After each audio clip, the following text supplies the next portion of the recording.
Euh, donc du coup, on est parti pour la table ronde numéro 1. Mes chers collègues, je vais vous passer la parole pour vos diverses interventions. Et on va donc commencer par l'antenne la plus anciennement créée. Noémie, je te donne le micro. Alors, je ne suis pas la plus anciennement créée, mais c'est l'antenne la plus anciennement créée.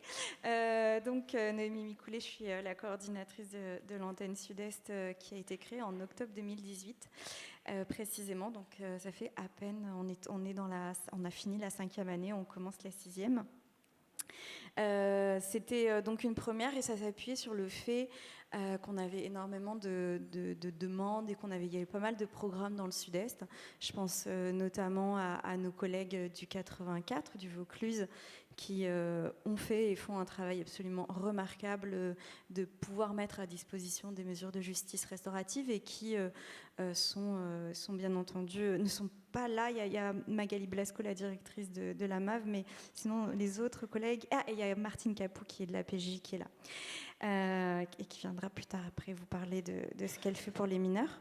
Donc elle a un peu une particularité, c'est que à la différence des autres, l'antenne Sud-Est, donc c'est 26 départements, 8 cours d'appel, et elle est couverte à minima par une convention avec la DISP, Direction interrégionale des services pénitentiaires de Toulouse, mais les DISP de Lyon et les DISP de Marseille n'ont pas de convention avec l'IFJR sur la mise en œuvre, sur le soutien des mesures de justice restaurative. En revanche, la DISP de Marseille a un programme de formation de ses agents et des partenaires, donc associatifs, PJJ, magistrats ou autres, qui bénéficient depuis 2017 de formation financée par la direction des services pénitentiaires de Marseille, interrégionale. Et donc, ça explique aussi le fait que ce soutien en formation, même si ce n'est pas forcément un soutien sur d'autres sujets, explique aussi, je trouve en partie, le fait que dans cette antenne, enfin dans cette partie-là de la France, il y ait quand même pas mal de programmes, en plus, évidemment, de l'implication massive des collègues de l'aide aux victimes, de la PJJ, du SPIP, pour mettre en place ces mesures. Et pour finalement, ces personnes sont vraiment animées de se dire « Ok, on n'a pas de moyens, on n'a pas de temps, on n'a rien du tout, mais on a l'envie et on va le faire. Et puis on va créer, on va faire en sorte que les personnes puissent y avoir accès. » Donc ça, c'est une particularité. On a aussi depuis 2020,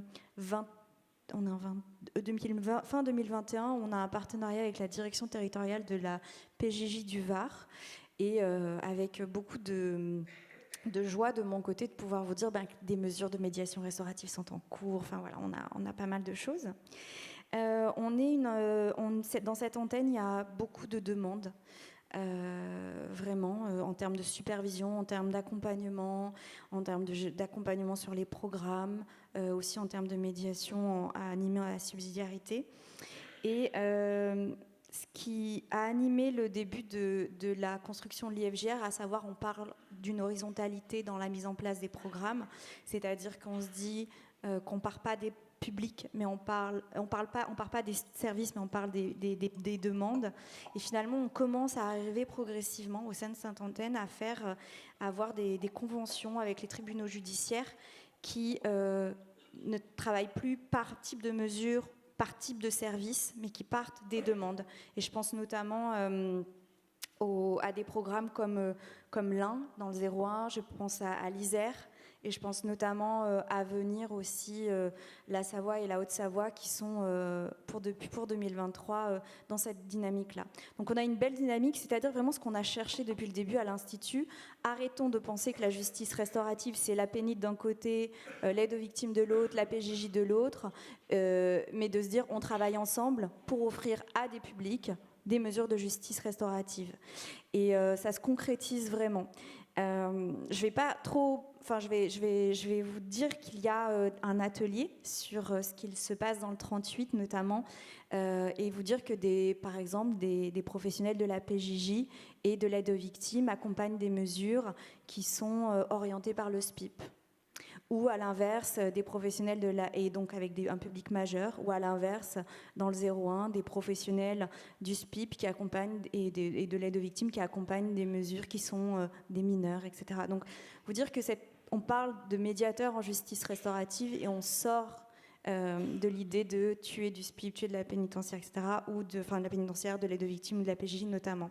Il y a aussi des avocats, des avocates, des chargés de mission auprès de tribunaux judiciaires qui sont animateurs. Donc voilà, vous allez avoir un atelier sur ça. Je vous invite vraiment à venir écouter, à leur poser des questions. Concrètement, comment ça se passe? Parce que ça se passe, c'est effectif et c'est assez heureux. Autre chose aussi, vous dire que cette antenne, comme elle a ça fait longtemps qu'elle existe et ça fait longtemps que les programmes sont existants aussi. On a la chance de compter sur des professionnels qui sont chevronnés, expérimentés, rigoureuses. C'est souvent des femmes qui animent. Ces professionnels-là, et notamment, je vais vous parler de ça demain, des professionnels notamment qui offrent des mesures de justice restaurative à des mineurs très jeunes et qui sont concernés par des violences sexuelles et qui participent à des mesures de justice restaurative. Et quand je vous parle de mineurs jeunes, je vous parle des enfants de 11 ans qui sont accompagnés. Et là aussi, on va vous en parler demain à l'occasion d'un atelier.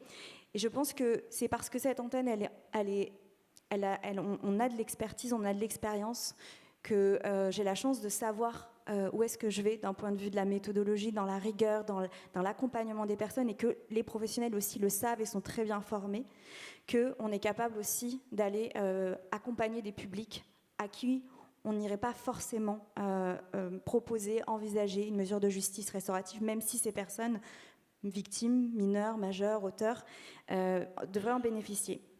Vous dire aussi que je coordonne l'expérimentation nationale sur la Cour d'appel d'Aix-en-Provence. Donc, quand Benjamin dit on a un mi-temps, le mi-temps, c'est un mi-temps sur l'expérimentation nationale, un mi-temps, un quart de temps sur l'antenne, puis plus tout le reste. Vous dire que cette expérimentation nationale, elle avait plusieurs objectifs. Alors, je les résume. Mais d'une part, c'était de développer l'information systématique auprès des justiciables. Et pour cela, on a organisé des sensibilisations, on a organisé plein de moyens de rendre accessible la justice restaurative aux professionnels. Je vous dirais que le constat, c'est que quand même, ça fait 10 ans qu'on s'acharne à l'IFJR à dire la justice restaurative, c'est existant, ça existe, il y a un intérêt pour les personnes, etc. Mais je constate avec parfois beaucoup de... Je ne sais pas comment le prendre, juste qu'il y a des professionnels du ministère de la Justice qui me disent j'ai vu le film de Jeannery, maintenant je comprends l'intérêt de la justice restaurative. Et je me dis, mais il faut voir un film pour comprendre l'intérêt de l'application d'une loi. Je dis, bon ben voilà, on en a, merci la culture, hein. Mais je suis quand même parfois surprise. Donc, dans cette expérimentation, on a le développement de l'information systématique auprès des publics, centraliser les demandes et qu'elles viennent vers moi, enfin vers l'antenne qui coordonne, et puis répartir sur les territoires en fonction des moyens humains identifiés ces mesures de justice restaurative, ces demandes qui émergent. L'expérimentation de la Cour d'appel d'Aix en Provence, elle est répartie sur 4 territoires, enfin 4 départements, les Alpes de Haute-Provence, les Alpes-Maritimes, les Bouches-du-Rhône et le Var. Je vous dirais avec beaucoup de plaisir qu'à ce stade, tous les départements sont conventionnés quasiment, on a énormément de personnes formées, mais plusieurs constats. Et ces constats, ils rejoignent ce que Robert a dit précédemment et d'autres aussi peut-être qui seront nouveaux pour vous. Mais on parle encore d'expérimentation.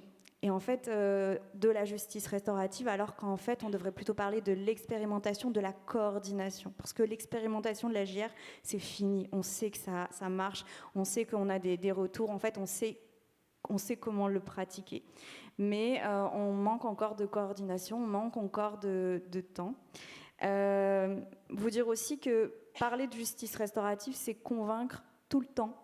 Et c'est parfois aussi s'échiner à convaincre des gens qui n'en ont rien à faire et qui ne demandent pas à être convaincus et et sur lesquels il faut apprendre aussi à dire est-ce que je laisse des forces là-dedans. Et l'expérimentation nationale, elle nous permet de toujours, en tout cas me concernant, de prendre du recul et de me dire il y a des forces à mettre, mais pas forcément à certains endroits. Je dirais des personnes qui disent la JR, oui, mais pas tel type de mesure, pas tel type de public, etc. Puis on est face à ces personnes qui ont un pouvoir de décision. On fait avec. Cette expérimentation, elle a été positive parce qu'on a pu voir que quand l'information était donnée, les personnes voulaient y participer. Et on s'est rendu compte aussi qu'il ne suffit pas d'énormément de formations pour informer. On a eu des demandes qui ont été faites suite à une information de collègues qui avaient 2 heures de sensibilisation, mais qui se sont appropriés les outils, puis qui se sont dit « je n'ai rien à faire que de donner l'information et de voir si ça intéresse ». En revanche, parmi d'autres constats, c'est que cette expérimentation n'a pas été accompagnée de moyens financiers supplémentaires pour les services et ça a accompagné plusieurs difficultés. D'une part, c'est qu'on s'est rendu compte que les moyens humains ne pouvaient pas, je ne sais pas si vous voyez le territoire de la cour d'appel, mais par exemple, si vous êtes à Tarascon, aller à Nice, c'est très très long et on ne peut pas mobiliser des collègues de Tarascon pour aller à Nice ou inversement, ou aller à Aix, etc. Les délais de route, de travail sont finalement sont pas à l'échelle d'une cour d'appel, c'est pas possible. Et on se rend compte que les professionnels vont dire oui, je suis disponible, mais pas disponible pour aller pour sortir du département, voire même sortir de ma zone de travail habituelle. Mais ça, c'est en raison aussi parce qu'il n'y a pas eu donc une expérimentation nationale qui demande une mutualisation des moyens humains pour la PJJ, pour l'aide aux victimes, pour le SPIP, quand ceci pouvait. Finalement, sans accompagnement de moyens supplémentaires, a rendu la mutualisation pas opérationnelle sur le ressort d'une cour d'appel. Ce qu'on s'est rendu compte aussi, c'est qu'on a donné énormément de temps pour permettre une information systématique des publics, mais on sait que cette information systématique, elle demande à être renouvelée tout le temps auprès des professionnels, parce qu'il y a forcément beaucoup de personnes qui changent de service, qui vont ailleurs, qui ont d'autres missions, etc., et pour qui l'information systématique, finalement, c'est tout le temps permettre à des professionnels de s'approprier la mesure et de pouvoir informer. Vous dire que au sein de la Cour d'appel d'Aix-en-Provence, c'était remarquable la mobilisation des acteurs et des actrices, des services, des structures, des institutions sur cette expérimentation de la JR. Et c'est quelque chose qui est assez, qui est tout doux. C'est que même si avec tout ce que je vous ai donné comme difficultés qu'on a pu rencontrer, c'est le on qui fait face à ces difficultés. Donc pas moi toute seule, pas l'IFJR tout seul, mais c'est le on des services, de l'aide aux victimes, du SPIP, de la PJ et des personnes extrêmement impliquées qui ont permis à ça. Et le ça, c'est actuellement vous dire que sur cette ressort de cette cour d'appel, et j'aime beaucoup vous dire ça, on a, pour l'année 2023, 4 rencontres détenues ou condamnées victimes qui sont en cours. Donc c'est chouette, on a plein de médiations restauratives. On a aussi, et parmi les choses très jolies qui se sont passées, c'est un département qui émanait, où il y avait des mesures de JR uniquement sur le tribunal judiciaire de Grasse. Et bien finalement, l'expérimentation permet de mutualiser les formations, les moyens, les mises en œuvre, les demandes sur l'ensemble du département des Alpes-Maritimes, qui est un gros département entre Nice et Grasse. C'est un peu technique, c'est un peu géographique, s'il faut que vous connaissiez vos départements, mais sinon, vous dire qu'en fait, ça permet aussi des initiatives communes et cette recherche d'horizontalité dans les pratiques, dans le regard qu'on porte sur l'accès à la justice restaurative, cette expérimentation, elle le permet. Et donc, en ça, c'est chouette. Voilà, je vais passer la parole à Eulalie.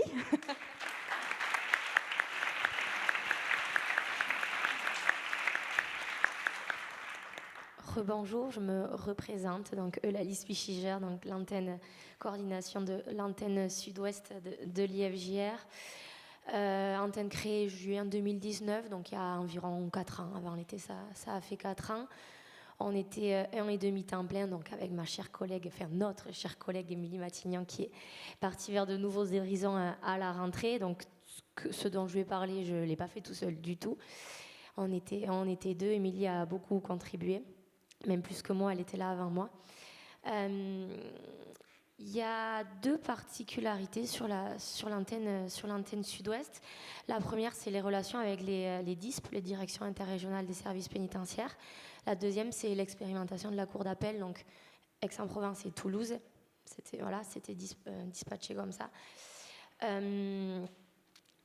Peut-être préciser quand même, donc partenaires classiques, aide aux victimes, SPIP, autorité judiciaire.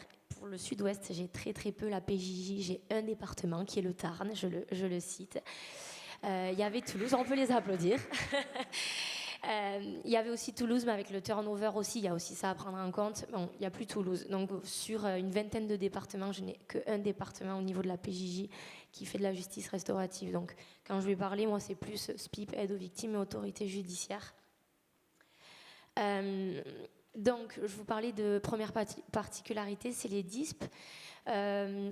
La direction interrégionale des services pénitentiaires de Bordeaux a été la première à nous faire confiance dans le sens, le premier partenariat convention a été signé avec eux en 2020, début 2020, donc ça fait 4 ans, renouvelé. Omar Kabesh, qui était à l'époque adjoint au chef du DPI-PPR, département des politiques d'insertion, de probation et de prévention de la récidive. Vous noterez l'effort, merci. Merci bien. Donc c'était la première convention. Un objectif, c'était d'impliquer les services donc de l'administration pénitentiaire et de les soutenir dans la mise en place de la justice restaurative. Omar Kabesh a quitté ses fonctions, ça a été repris par Léonore Ozimour, donc le partenariat continue. Et l'année d'après, en 2021, le partenariat s'est fait aussi avec la DISP de Toulouse, et plus particulièrement avec donc le DPI-PPR, je ne vais pas redire, et Natacha Buffo et Stéphanie Liénard, tout particulièrement à la DISP. Et là, l'objectif était un peu différent, mais vraiment dans l'idée de rendre effectif ce droit à l'information. Donc voilà, 2 partenariats avec 2 DISP différentes. Et concrètement, en fait, qu'est-ce qu'on faisait? C'est des copiles interrégionaux biannuels en général, des formations délocalisées dans les DI. Les formations sont moins loin, on a plus de personnes, d'accompagnement des services, d'accompagnement des cadres dans la mise en place, des retours d'expérience, organiser des événements pour la semaine de la justice restaurative. Tout ça, et aussi beaucoup, mais ça a été montré par notre directeur avant, mais beaucoup de sensibilisation, des ateliers, on appelle ça des ateliers d'accès à la JR. En gros, c'est comment chaque professionnel peut informer simplement et concrètement, et pour rendre effectif ce droit à l'information, parce que si les professionnels, vous ne savez pas en parler, vous n'allez pas en parler, l'info ne va jamais arriver au justiciable. Donc il y avait vraiment un gros travail sur ça. Et en fait, la particularité, c'est que ces 2 DISP couvre la totalité de l'antenne sud-ouest. Et donc, on a pu vraiment apporter un travail global, à la fois aide aux victimes, autorité judiciaire, mais aussi administration pénitentiaire. Donc, ça a permis vraiment un travail global sur l'antenne. Ça a permis, c'est au présent toujours. Donc ça, c'était la première particularité. Et la deuxième dont je voulais vous faire part, c'est donc l'expérimentation à la Cour d'appel de Toulouse. Je pense que ça a déjà été dit, je ne vais pas répéter, mais on n'expérimente plus la JR, on expérimente la coordination, comment informer. L'objectif, voilà, c'était d'informer, de centraliser les demandes, de dispatcher, de mutualiser les besoins, les ressources. C'est une belle expérience. Davantage à échelle humaine aussi. C'est 4 départements. Pour pouvoir travailler, c'est beaucoup plus faisable. On peut faire un travail de meilleure qualité. Parce qu'on ne peut pas être partout, et une vingtaine de départements pour un coordonnateur, c'est pas possible. Donc l'échelle cour d'appel est beaucoup plus appropriée aussi, et c'était vraiment plus agréable de faire ça. Et la particularité, donc dans cette expérience cour d'appel, c'est ce qui a été... Je ne veux pas trop répéter, mon directeur en a parlé, je me suis dit, mince, il me pique tout ce que j'avais prévu de dire dessus. Mais c'est le phoning, les appels téléphoniques d'information, c'est vraiment une spécificité grâce à monsieur le procureur général près la Cour d'appel de Toulouse et à France Victime 31. On a pu appeler des centaines de personnes victimes avec derrière des dizaines de demandes. On est plutôt sur du 10%. Mais du 10% des personnes victimes que vous suivez et 10% des personnes auteurs que vous suivez, ça fait du monde si on faisait ça partout. Donc voilà, il y a eu ça. En parallèle, le SPIP. Alors, le SPIP de Toulouse, on n'est pas encore dans de l'information systématique, mais on s'en rapproche. On est vraiment dans de l'info. On a des orientations régulières. C'est vraiment le seul département que j'accompagne et qui a ça. Donc, je le souligne, c'est vraiment chouette. C'est des habitudes à prendre, en fait. Donc, ça va venir. Le 81, le Tarn, qui mutualise, comme Noémie en a parlé, elle a beaucoup de mutualisation entre SPIP, aide aux victimes, PJJ, mais on le retrouve aussi sur le 81. le seul département où je vous parlais, il y avait la PJJ. Donc là, on retrouve les 3 structures et c'est vraiment très chouette de travailler avec eux. Et l'Ariège et le Tarn-et-Garonne qui se lancent aussi, mais il n'y avait personne de formé, donc il faut le temps au temps, mais avec des belles dynamiques. Je vais pas vous faire, je vais m'arrêter là, je vais pas plus détailler les départements, mais les constats de Noémie, je les partage sur la cour d'appel. Elle a peut-être eu plus de freins que je n'ai eu, donc je les partage pas tous, non pas que je suis pas d'accord, mais que je les ai pas vécus. Mais il y a la plupart, oui. Et moi, vraiment, le constat que j'ai sur cette cour d'appel, c'est quand on informe, il y a de la demande derrière. Je défie quiconque à la pause déjeuner de venir me dire « Nous, on n'a pas de demande de JR ». C'est soit que l'information n'est pas faite, soit qu'elle est mal faite. Mais vraiment, c'est un fait, c'est un constat. Quand on informe, il y a de la demande. Il faut informer. L'information, c'est pas qu'un papier, c'est une information orale. Donc, il faut être en capacité de la donner.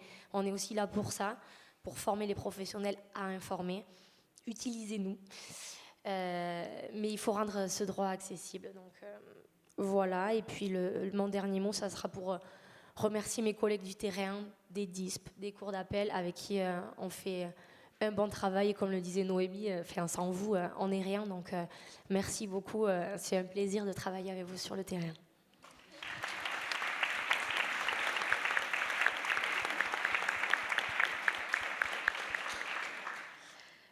Bonjour à toutes, bonjour à tous. Je suis donc Déborah Caicedo, je me représente. Alors moi, mon intervention, elle va porter sur l'antenne nord-est. En fait, c'est une co-intervention avec mon collègue juste ici. Petite particularité, donc moi originellement je suis assistante coordinatrice donc, de l'antenne sud-est, mais ces derniers mois je me suis plutôt concentrée sur l'antenne nord-est, donc je vais vous apporter tout ce que je peux, et puis je laisserai mon collègue Théophile Levesque compléter. Donc pour le contexte, l'antenne nord-est a été créée également en 2019, et à la tête de la coordination, nous avons donc Héloïse Scalbut qui est absente là, mais qui sera parmi nous cet après-midi. Alors, cette antenne nord-est, initialement, elle se confronte à deux difficultés au début de sa création. La première, ce sont certains blocages institutionnels, mais ce sont des blocages qui, à mon sens, ont également été vécus sur d'autres territoires. Et la seconde chose, c'est la crise sanitaire qui a réellement constitué, je dirais, un frein, au niveau du début de la création de l'antenne. Donc, antenne qui a connu des débuts, je dirais, un peu compliqués, mais qui s'est vachement dynamisé, notamment à partir de l'année 2022, donc depuis l'an dernier. Et cela, on l'explique notamment par la création de partenariats, notamment avec différentes directions interrégionales de services pénitentiaires. Je pense notamment à la DISP de Dijon, à la DISP de Lille. Ce sont des partenariats qui nous permettent, au sein de l'antenne, de pouvoir accompagner de plus près certains groupes de travail, certains groupes projets. Et donc, je dirais que si je suis amenée à comparer l'antenne nord-est aux autres antennes, c'est vous dire que c'est la particularité de l'antenne nord-est, ce sont en réalité ces partenariats qui permettent justement à cette antenne d'être de plus en plus active et d'être aussi dynamique. J'évoquais les partenariats avec la DISP de Dijon, celle avec la DISP de Lille. On l'a dit également tout à l'heure, on a également un partenariat avec la direction interrégionale de la PJJ de l'Aisne et de la Somme. Et puis prochainement, on l'espère, avec la DISP de Strasbourg. Donc je dirais que la particularité réelle de cette antenne, ce sont ces partenariats qui lui permettent donc de travailler au plus près avec des groupes de travail sur les territoires. Autre chose également à évoquer, c'est le fait de dire on constate, en tout cas, la création de nouveaux groupes de travail. Donc on a beaucoup de jeunes groupes projets. Donc ça, c'est une autre des particularités qui s'explique notamment par le fait qu'on a signé beaucoup de conventions et qu'on continue à signer beaucoup de conventions de partenariat sur les différents départements de l'antenne. Autre chose qui me semble important d'évoquer, ce sont les différentes innovations que l'on voit notamment de la part de certains SPIP, et je pense notamment aux cafés restauratifs qui sont mis en place et qui ont été pensés par la DISP de Dijon. Je vois certains des collègues qui ont pris part à ces dispositifs, et ça fera d'ailleurs l'objet d'un atelier demain après-midi. Donc voilà, certaines innovations. On a également certains projets en termes de mutualisation, donc c'est quelque chose qui ne concerne pas, je dirais, uniquement l'antenne Nord-Est, mais également les autres antennes. Et puis également, peut-être mentionner le soutien de la part de notre réseau de bénévoles, puisque l'antenne Nord-Est a la chance de compter sur tout un réseau de bénévoles qui sont d'un réel soutien pour l'antenne. Voilà ce que je voulais évoquer. Je vais laisser mon collègue Théophile Levesque compléter tous ses propos. Et puis voilà.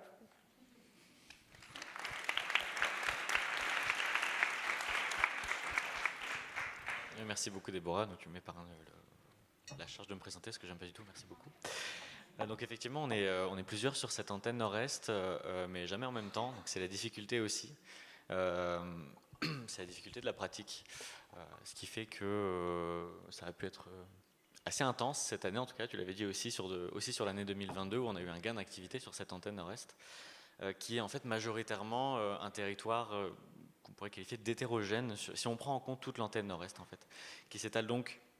Vous avez les super kakémonos dans l'entrée pour définir précisément ce qu'est l'antenne Nord-Est, mais en soi, les 25 départements du Nord-Est de la France métropole, l'ITEN, et les 9 cours d'appel qui les composent. Et donc au sein de ces territoires, c'est majoritairement hétérogène au final. Ce qu'on peut remarquer, c'est qu'effectivement, avec le concours des DISP de Lille et de Dijon notamment, ça permet la mise en place de beaucoup de projets, de beaucoup d'interventions, de participation à des groupes projets, la mise en place de formations, une coordination vraiment très intéressante sur ces territoires, ce qui fait par exemple que, sur la DISP de Lille, les 5 départements qui composent ce territoire sont accompagnés et connaissent aujourd'hui des mesures de JR. On peut aussi penser à Paris, par exemple, la région d'Île-de-France plus généralement, qui est souvent au centre de discussion, même entre nous et puis entre les différents partenaires, puisque c'est un territoire très particulier, où notamment avec la sortie du film, en lien avec la démographie un petit peu de ce territoire, on a eu un gain d'activité particulier, alors que, à l'image du reste national, j'ai envie de dire, on a encore trop peu d'animateurs et d'animatrices qui sont capables de prendre en charge des mesures. Il y a encore trop peu de partenariats encore là. Et donc, sur ces territoires où, au final, beaucoup de demandes ont émergé sur des endroits où il n'y a pas forcément de personnes formées disponibles pour accompagner, on a eu une naissance de beaucoup de demandes, ce qui fait qu'on a dû accompagner. Et donc, je salue tout particulièrement les services qui ont pris en charge ces demandes parce qu'ils étaient vraiment sous-effectifs et déjà surchargés. Je pense notamment au département du 77, avec Marion Trottignon qui nous voit depuis un siège dans cette salle, le territoire un peu plus du nord de l'Île-de-France, et puis le 77 aussi. Enfin, on a vraiment dû faire un effort de coordination tous ensemble, avec vraiment tous les partenaires, pour trouver une réponse, parce que pour l'instant, ce n'est pas assez institutionnalisé, je veux dire. La coordination sur cette région Île-de-France est encore particulière, et il faut encore mettre en place des choses. Mais c'est au travail. Et ça fait l'objet de discussions fréquentes. Mais voilà, en tout cas pour Paris. À l'inverse, et c'est lié à la démographie de cette antenne Nord-Est, beaucoup d'autres départements sont vraiment au tout début de la mise en place du programme. Donc, par exemple, sur la DISP du Grand Est, qui sera peut-être accompagnée, on l'espère, par un partenariat en 2024, certains territoires sont vraiment au tout début. Nous sollicitent aujourd'hui pour des sensibilisations, des actions d'intervention ponctuelles. On parlait des 2 heures qui suffisent, j'en conviens totalement, pour informer. Mais des interventions ponctuelles qui nous permettent vraiment d'être en lien avec ces personnes, mais encore... Voilà, c'est très difficile pour nous d'accompagner suffisamment ces territoires, d'intervenir sur une journée et de pouvoir avoir un réel suivi derrière. Parce qu'on a un territoire qui est extrêmement grand Et chaque service auprès duquel on intervient est aussi pris par beaucoup de choses, qui fait que voilà, ce sont des difficultés qu'on a déjà présentées beaucoup sur le reste des antennes aussi. Mais voilà, donc très hétérogène en fonction des endroits sur l'antenne, mais aussi en fonction des services, c'est-à-dire qu'on peut aussi évoquer certains partenariats, certains groupes de travail qui connaissent un vrai engagement de la part des services pénitentiaires, qui ont vraiment mis beaucoup de moyens. Je pense à Dijon, effectivement, la DISP de Dijon, sur tous ces départements, la DISP de Lille, qui mettent vraiment beaucoup de moyens. Et à côté, par exemple, la Fédération France Victimes et leurs associations, qui ont moins de moyens à mettre en œuvre, qui sont dans une capacité sur des effectifs, des structures plus petites qui ne peuvent pas autant accompagner ces mesures. Donc on a vraiment une disparité entre les partenaires sur un même territoire, ce qui pose des vraies difficultés, d'où les axes de réflexion de l'IFJR présentés par M. Sayus tout à l'heure sur effectivement créer du temps dédié en fait. Créer vraiment des services, du temps dédié vraiment sur des personnes déjà en place, mais qui pourraient vraiment consacrer un travail conséquent. On le voit, et je m'associe totalement à ce que vous avez dit juste avant, quand on informe suffisamment les personnes, on a vraiment le résultat en fait. Je prends l'exemple, on parlait tout à l'heure de la DIRPJJ de la Somme et de l'Aisne. Par exemple, sur la Somme, je pense à un binôme d'animateurs. Avant, c'était un binôme d'animateurs et maintenant, ça a un petit peu changé dû à une mutation. Ça, on pourra en parler aussi. À deux, avec chacun à 20% de leur temps dédié, ils sont allés partout, ils sont allés afficher dans les tribunaux judiciaires, dans les SPIP, partout, dans toutes les structures, auprès de l'ASE, auprès de l'Éducation nationale, pour vraiment être investis avec ce temps dédié. C'était déjà très peu par rapport à tout ce qu'ils faisaient. Mais voilà, pour vraiment mettre en place des mesures, accompagner des animations, ce qui fait qu'avec leurs 20% à deux en binôme, ils sont actuellement sur une dizaine de médiations restauratives en place. Et voilà, en fait, quand on a un temps dédié pour ces personnes, elles peuvent pleinement s'investir. Et en fait, je parle de ces personnes, mais c'est aussi beaucoup vous, en fait, au final. Et donc voilà, on ne cessera jamais de prôner ce rythme. Mais c'est des difficultés qu'on a vraiment sur cette antenne qui font que, effectivement, c'est compliqué à mettre en place. Beaucoup de territoires aujourd'hui sont dans une dynamique de création d'un programme de justice restaurative. Je pense au 67, par exemple, auprès de Saverne et de Strasbourg, qui sont vraiment dans une dynamique positive. Mais on a vraiment des difficultés sur certains territoires ou un manque de moyens que je ne vous apprends pas du tout. Et puis un manque de communication aussi, tout à l'heure j'en parlais, effectivement, au sein de services. On parle de l'expérimentation nationale, enfin l'expérimentation depuis tout à l'heure sur certaines cours d'appel. Ça me rappelle, s'il le fallait, qu'il devait aussi y avoir une expérimentation auprès d'une cour d'appel de ce secteur nord, auprès de la cour d'appel, notamment d'Amiens, la cour d'appel de Amiens, un territoire qui aujourd'hui, qui vraiment au niveau du tribunal judiciaire, pourtant est investi, et au niveau d'un comité de pilotage qui est vraiment investi de la matière, mais au niveau de la cour d'appel, voilà, ça a bloqué. Pourquoi ? Parce qu'il y a eu plusieurs soucis de communication qu'on n'étalera pas aujourd'hui, mais qui font que trop peu de personnes vraiment au cœur de cette problématique ont été associées. Voilà. Peut-être un dernier point sur le fait qu'on intervient beaucoup pour former de plus en plus de personnes en sensibilisation, en formation. Donc effectivement, on arrive à dépasser les 3000 personnes formées en France.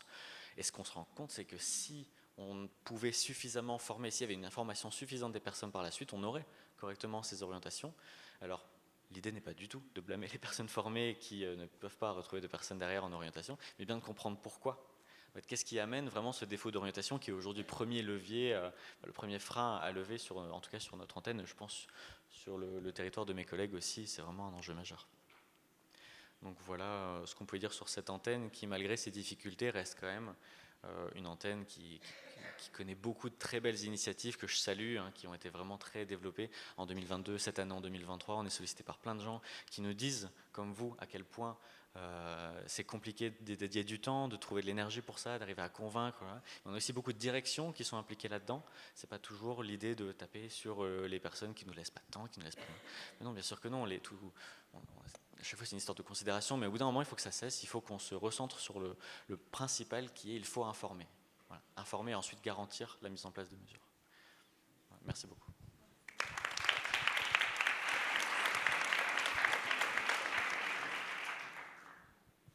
Bonjour à tous, donc je suis Océane Labure et j'interviens pour l'antenne Réunion que j'ai pu coordonner pendant 4 ans.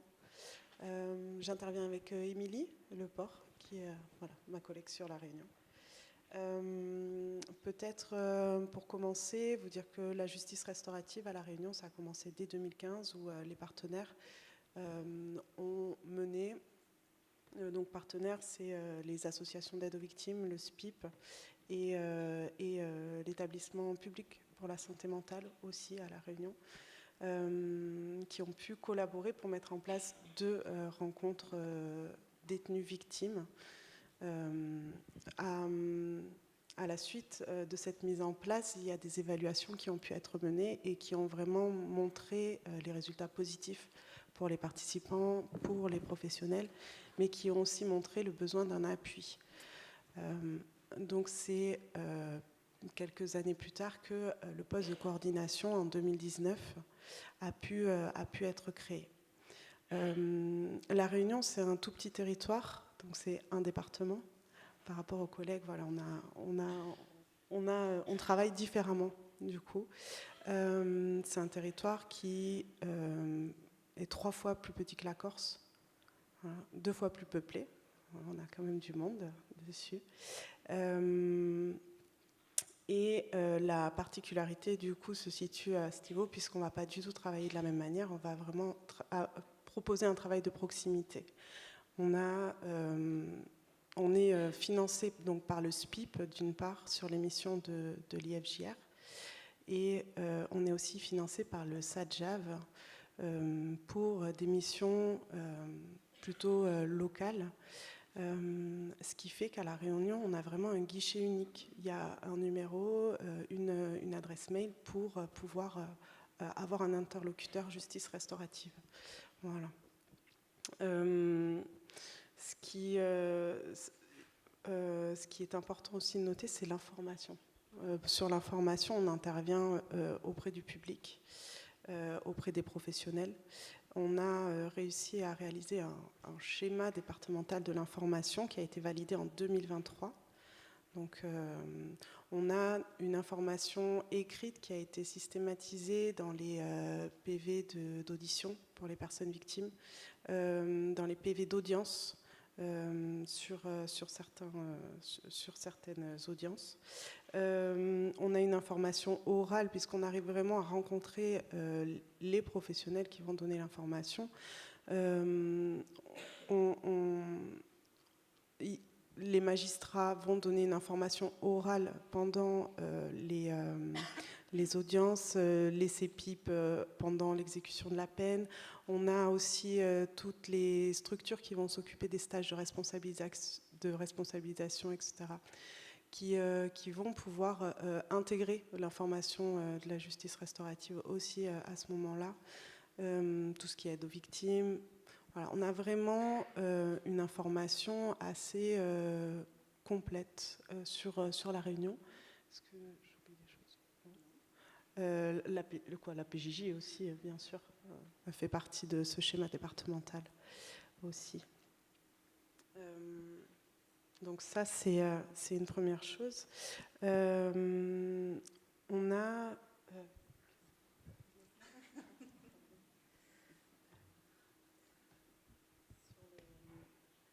Sur l'animation, voilà, l'information, ça va permettre de créer... donc cette demande, de faire émerger en tout cas la demande. Et ensuite, on a pu proposer en parallèle de la formation à ces professionnels pour qu'ils puissent répondre du coup à cette demande. La difficulté qu'on a sur cette antenne, et c'est la même partout, c'est le temps dédié pour ces professionnels. Donc pour pallier au manque d'effectifs professionnels, on a formé des professionnels bénévoles, voilà, qui animent des mesures sur La Réunion. Aujourd'hui, on est avec les mêmes difficultés de disponibilité pour les bénévoles. On est exactement dans les mêmes choses. Voilà, ça nous permet d'avoir un effectif en plus, mais c'est pas du tout pérenne comme solution. Donc ça, c'est quelque chose qui est assez particulier. Et voilà, je pense qu'on a fait le tour. Voilà.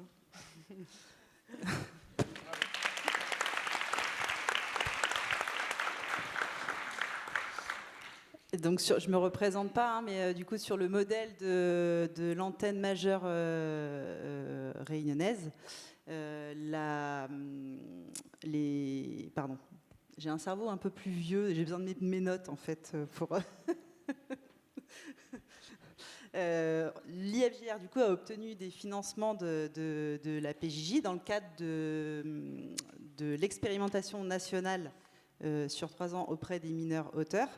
Voilà, et donc dans ce cadre-là, s'est créée l'antenne pour les mineurs en septembre 2021 pour un mi-temps. Et donc, concrètement, il nous a fallu 1 an et demi. Donc, j'ai travaillé essentiellement avec la PJJ, pas d'association d'aide aux victimes. Et pendant 1 an et demi, cette période nous a été vraiment nécessaire pour pouvoir informer, sensibiliser la majorité des professionnels de la PJJ et proposer un cursus de formation à ces agents et aux professionnels du service associatif habilité également. Au bout de 2 ans, on a pu voir apparaître, 1 an et demi, 2 ans, on a pu voir apparaître les premières orientations. En termes de ressources vraiment partenariales, le projet a été impulsé sous... c'est le directeur du STEMOI de Saint-Denis qui a impulsé ce projet-là. Une professionnelle était formée, une psychologue de la PJJ formée. Et donc, ensemble, nous avons tenté vraiment d'impulser cette dynamique-là d'appropriation de la justice restaurative dans leur pratique. Sauf que c'est arrivé, la création de cette antenne est arrivée au moment de l'application du CJPM. Et donc, ça a été très compliqué. Ça a été très compliqué parce que la priorité, c'était l'application du CJPM. Il y avait quand même, on ne va pas y revenir, mais cette confusion entre médiation pénale et médiation restaurative. Du coup, clairement, une méconnaissance des principes de la justice restaurative et des dispositifs.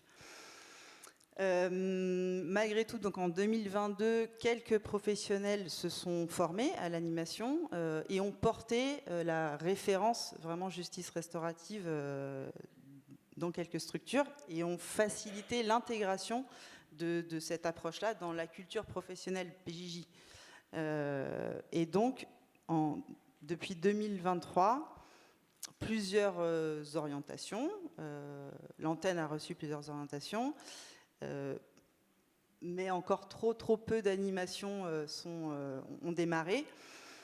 Alors après, les raisons sont multiples, mais il y a des raisons très concrètes, notamment des retours. On a beaucoup de jeunes de Mayotte qui soit sont détenus à La Réunion, soit sont placés en centre éducatif renforcé, centre éducatif fermé, et donc reçoivent l'information, portent de l'intérêt à ce que peut leur apporter la justice restaurative, demandent à participer à des mesures et pour des raisons de mesures éducatives, retournent sur Mayotte. Et sur Mayotte, on n'a pas de relais. Donc l'initiative s'arrête là. Ça, c'est une des raisons pour lesquelles ça n'aboutit pas. Des raisons d'incarcération aussi, et pas forcément de relais entre l'information et la demande de mesures. Il n'y a pas eu, pas forcément, je suis pas très claire. Pas forcément de relais qui est fait entre les structures elles-mêmes, PJJ, ou alors une réintégration du milieu familial du mineur qui fait que il n'est plus disponible pour s'investir dans cette démarche-là. On a, comme tout le monde, pendant ces 2 années, fait vraiment un focus sur... la porte d'entrée, c'était l'accès au droit, le droit à l'information, le droit pour ces mineurs auteurs d'infractions d'accéder aux mesures de justice restaurative, avec... moi, j'ai été, je pense, très insistante sur... et peut-être pas agréable pour les partenaires de la PJJ, sur la systématisation de cette information-là auprès des mineurs. Voilà.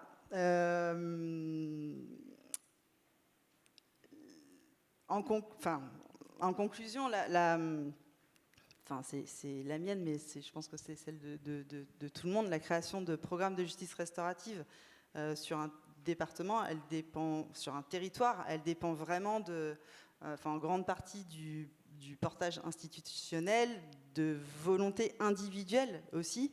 Et clairement, sur La Réunion, en ce qui concerne l'antenne mineure, il y a eu un déséquilibre en termes de soutien institutionnel, c'est-à-dire que la première année, ça a été porté par vraiment la direction territoriale, avec une équipe qui... il a fallu du temps, mais c'est normal, voilà, pour s'approprier vraiment cette nouvelle approche. Et ensuite, il y a eu un changement de direction territoriale qui n'a plus du tout porté voilà, le projet, avec une équipe qui s'est mobilisée, qui s'est formée et qui était prête enfin à introduire la justice restaurative dans leur pratique. Donc voilà, concrètement, ça aboutit à la non-reconduction du financement de l'antenne mineure, alors qu'on avait des perspectives de mutualisation entre l'antenne mineure et l'antenne majeure, notamment en termes de ressources humaines, pour animer les mesures. Voilà. Je suis en deuil, du coup, à la fin de l'année. Voilà, donc l'antenne mineure ne sera pas reconduite. Pour autant, c'était une expérience très enrichissante. Et je fais confiance en la PJJ de La Réunion pour... les graines ont été semées, ils sont aujourd'hui outillés. Et j'ose espérer que ça va perdurer et qu'ils continueront quand même à proposer des mesures auprès des mineurs auteurs. Voilà. En termes de perspectives autour de la mutualisation des deux antennes, l'activité de l'IFJR, elle reste très soutenue par le SPIP et par les 4 associations d'aide aux victimes qui sont signataires de la Convention, voilà, même au bout de 4 ans. On a vraiment un partenariat qui est renforcé avec ces partenaires-là, avec les tribunaux judiciaires également. Une implication des professionnels formés qui est stable, mais qui est toujours, comme sur les autres antennes, toujours insuffisante. Donc ces perspectives s'ouvrent sur de l'extra-judiciaire, mais ça fera l'objet d'échanges à la table ronde de demain. Donc voilà, merci.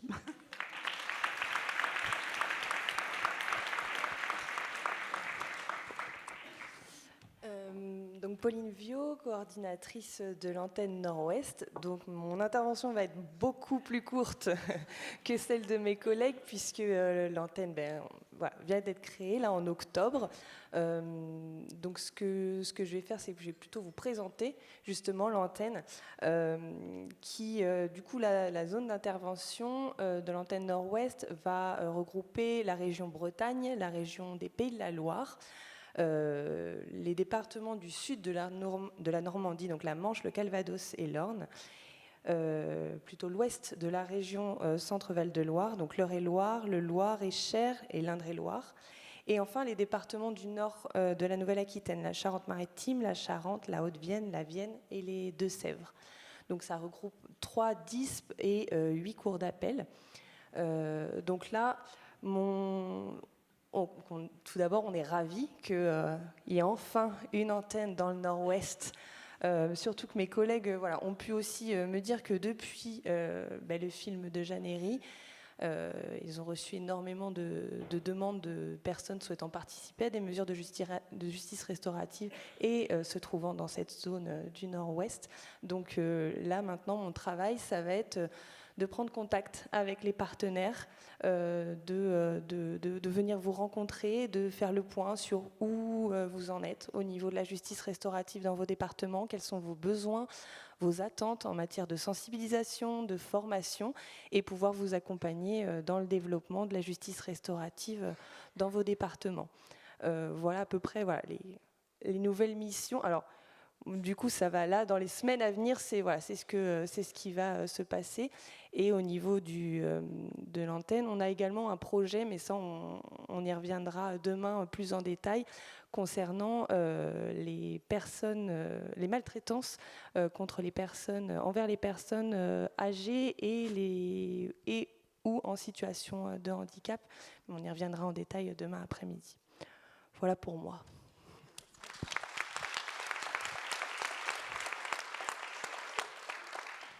Merci, très chers collègues, pour vos interventions très intéressantes, n'est-ce pas? Pour conclure, Noémie, je te redonne la parole pour les points forts, points faibles globaux d'ailleurs, que vous partagez entre toutes les antennes. À toi l'honneur. Alors, les collègues m'ont fait l'honneur de faire cette conclusion. Merci. D'abord, vous avez pu comprendre qu'on retrouvait des difficultés similaires partout sur le territoire. Et je dirais que la principale difficulté, c'est la question des politiques publiques et finalement d'un soutien dont on parle depuis ce matin. Et aussi de se dire de quoi parle-t-on quand on parle de justice restaurative et finalement d'insuffler cette dynamique et de dire c'est finalement le terrain qui porte beaucoup la justice restaurative. Nous, ce qu'on sait, ce qu'on vit, ce qu'on voit, c'est d'une part votre engagement, l'engagement des services, avec une rigueur, une méthodologie, une envie de faire les choses correctement. Nous, c'est notre quotidien et on a énormément de chance de dire que c'est ça, c'est avec vous qu'on travaille.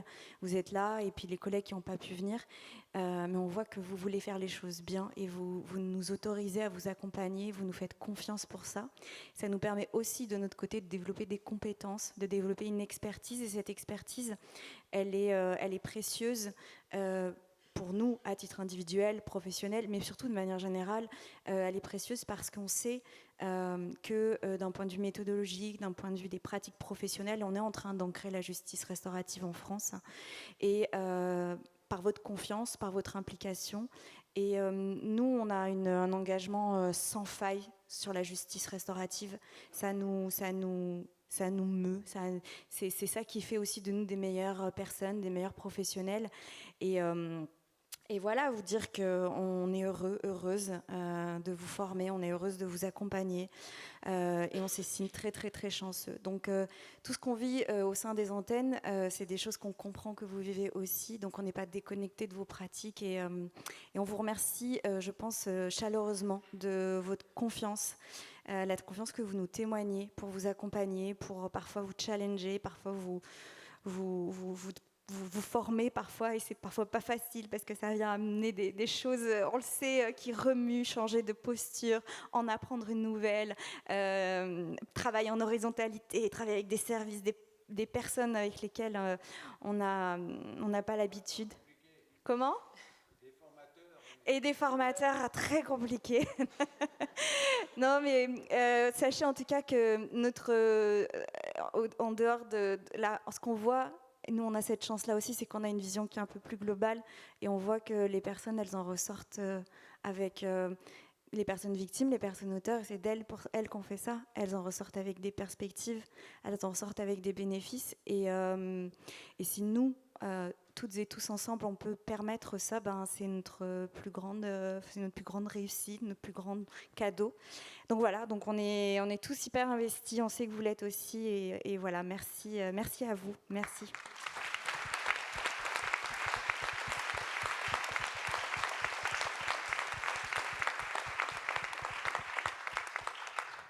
Bien, je pense rien d'autre à ajouter. Il y a des questions peut-être ? Il y a des questions, oui. On peut passer un micro dans les rangées pour ceux qui veulent une question. Ah, Lucie, tu en as une là-haut.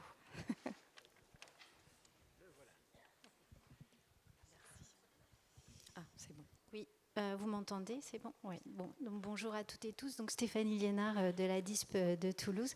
Tout d'abord, je voulais vous remercier vraiment très sincèrement, l'IFJR, pour le travail que vous menez, le chemin parcouru, vous l'avez très bien décrit depuis ces 10 ans. Côté DISP de Toulouse, on a un partenariat depuis 3 ans et on est vraiment ravis de vous avoir. Ce que tu viens de dire, Noémie, par rapport à l'engagement des professionnels, vous l'avez aussi, et c'est le travail que vous menez, ça nous porte en fait au quotidien. Donc voilà, déjà je voulais vous remercier tous. Et puis après, j'avais une question pour l'antenne Nord-Est concernant les cafés restauratifs, parce que je n'ai pas bien compris ce que c'était. Et du coup, je m'interrogeais quelle forme ça prenait. Oui, alors les cafés restauratifs, c'est un dispositif qui a été créé par la DISP de Dijon. Je vais peut-être pas prendre le temps de tout bien détailler puisque ça fera l'objet d'un atelier de demain. Mais c'est un dispositif qui vise à informer les personnes, et notamment les personnes en détention, sur la justice restaurative. Je ne vous donne pas plus de détails. Je vous laisse un peu de suspense. On verra demain, j'avais pas vu dans le programme. Voilà, ce sera demain. Très bien, c'est bien, ça nous met en bouche.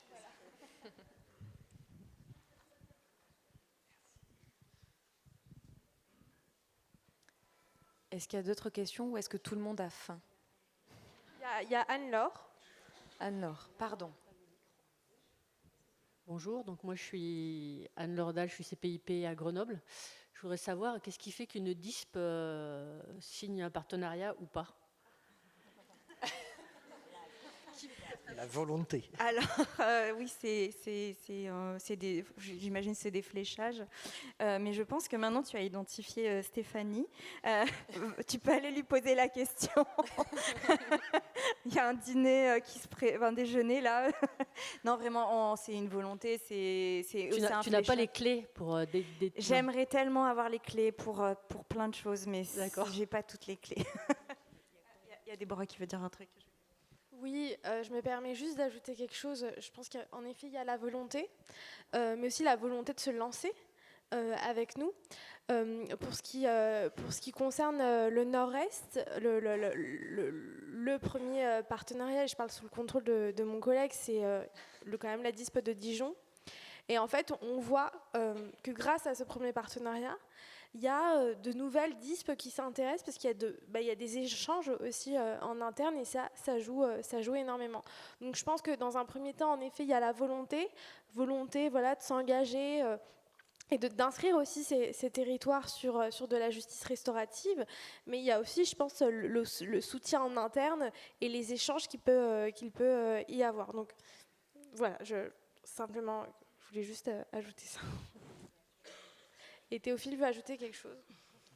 Parce qu'effectivement, c'est un sujet très très intéressant et c'est cette opportunité qu'on a en justice restaurative de pouvoir travailler avec les opérationnels sur le terrain, mais aussi avec les personnes qui s'occupent de la direction et les opérationnels avec leur direction. Et voilà, c'est vraiment un travail qui part pas dans tous les sens, au contraire, qui est vraiment avec plein de gens, qui est multipartenarial, qui est sur diverses strates, et c'est vraiment ça qui est super intéressant.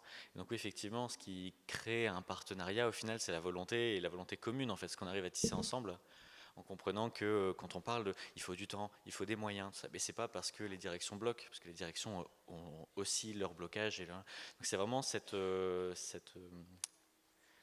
possibilité de mettre en commun tous ensemble cette envie. Et pour reprendre un peu tes mots, Robert, effectivement, l'humanité, bizarrement, la motivation et l'humanité sont contagieuses.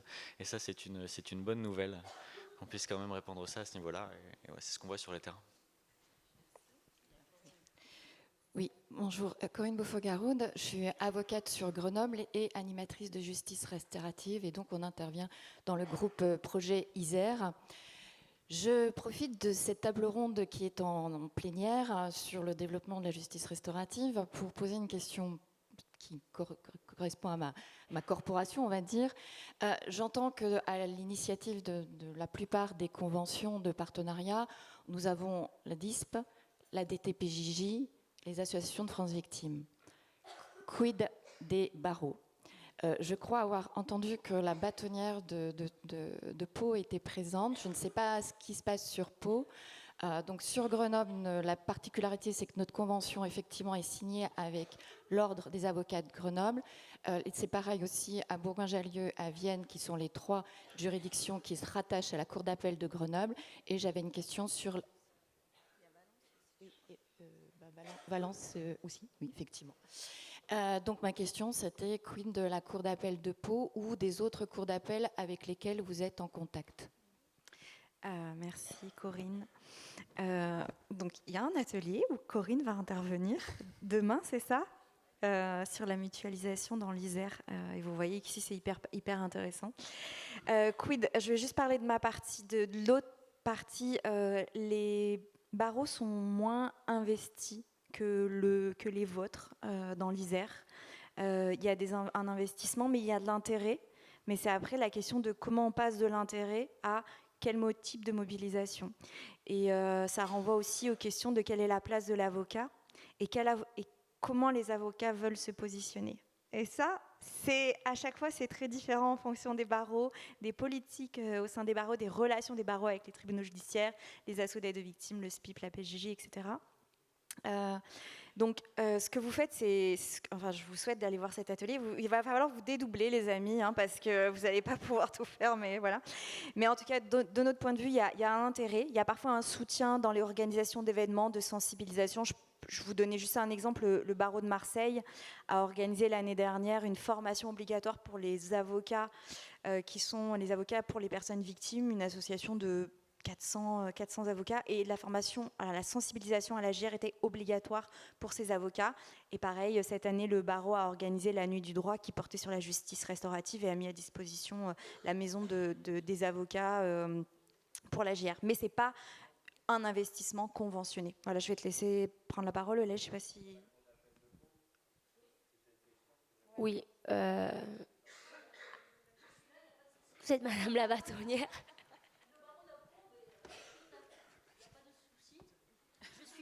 Est très intéressée par le dispositif et demanderait, bien entendu, à des formations au sein de notre barreau, mais ça, je prendrai contact avec vous. Donc, j'ai prévu d'être là pour les 2 jours, donc il n'y a pas de difficulté. Bon. À Pau, ça devrait se décanter à Pau, mais en effet, il y a énormément à faire avec les avocats. Mission première d'informer. J'ai fait à Toulouse. Sur 1800 avocats, j'en ai eu 2. Voilà. Ça fait partie des choses. Voilà, on fait 6 heures de train pour 2 avocats. 2 avocats et une orientation. Donc, au final, c'était pas du temps perdu. Mais il y a à refaire. Et après, derrière, c'est comment on communique avec tous les avocats. Quels sont ceux qu'on peut toucher davantage, ceux qui touchent à la matière pénale, parce que là aussi, il y a de tout. Après, il y a le rôle aussi d'animation des avocats, mais avec la question on n'est pas payé pour, donc le bénévolat ou la subvention à l'unité, mais vous avez bien compris, pour l'instant les subventions, il n'y en a pas trop, donc elles ne vont pas là encore.